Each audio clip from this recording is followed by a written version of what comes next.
یہ رمضان صرف روزہ رکھنے اور تراویح پڑھنے کی حد تک محدود نہ رہنا چاہیے، بلکہ پہلے سے آدمی 2 کاموں کا اہتمام کرے تو انشاءاللہ یہ انسان کی زندگی میں بڑی خوشگوار تبدیلی لانے کا ذریعہ بن سکتا ہے۔ ایک بات یہ کہ اس رمضان کے مہینے میں اس بات کا تو پکا عزم کر لے انسان کہ اس پورے مہینے میں انشاءاللہ کوئی گناہ نہیں کروں گا۔ ورنہ آپ سوچئے کہ رمضان کے مہینے میں آدمی نے اللہ تعالیٰ کے حکم کی خاطر کھانا چھوڑ دیا، پانی چھوڑ دیا۔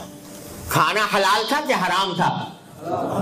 حلال تھا، مگر حلال کو بھی چھوڑ دیا۔ پانی پینا حلال تھا کہ حرام تھا؟ حلال تھا، مگر اللہ کے لیے چھوڑ دیا۔ جو چیزیں پہلے ہی سے حرام ہیں، جو روزے میں یا غیر روزے میں دونوں میں حرام ہیں، اگر وہ نہ چھوڑی تو پھر وہ روزہ کس کام کیسا ہوا؟ مثلا جھوٹ بولنا حرام تھا، جھوٹ بولنا روزے میں نہ چھوڑا۔ غیبت کرنا حرام تھا، غیبت کرنا روزے میں نہ چھوڑا۔ کسی کے اوپر نامحرم پر لذت لینے کی نگاہ غرض سے نگاہ ڈالنا حرام تھا، وہ نہ چھوڑا۔ کسی کو لڑائی کرنا، جھگڑا کرنا، دوسرے کو تکلیف پہنچانا عام حالات میں بھی حرام تھا، وہ نہ چھوڑا۔ تو بھائی جو حلال چیزیں تھیں وہ تو چھوڑ دی رمضان میں، لیکن جو پہلے ہی سے حرام تھی وہ نہ چھوڑی، تو یہ کیسا روزہ ہوا؟ اس سے تقویٰ کیسے حاصل ہوگا؟ تو تقویٰ اس وقت حاصل ہوگا جبکہ حلال چیزیں تو چھوڑی ہیں، حرام چیزیں بھی چھوڑو۔ اس بات کا عزم کرو کہ کم از کم اس رمضان کے مہینے میں آنکھ غلط جگہ نہیں جائے گی،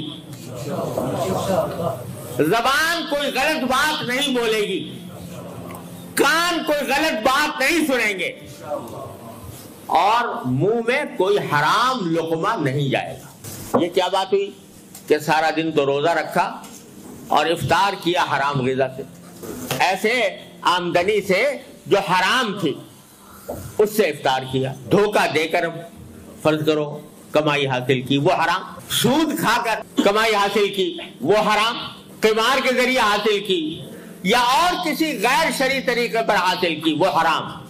تو روزہ تو رکھا سارا دن اور افطار کیا حرام سے، تو وہ کیسا روزہ ہوا؟ اس سے کیسے تقویٰ پیدا ہوگا؟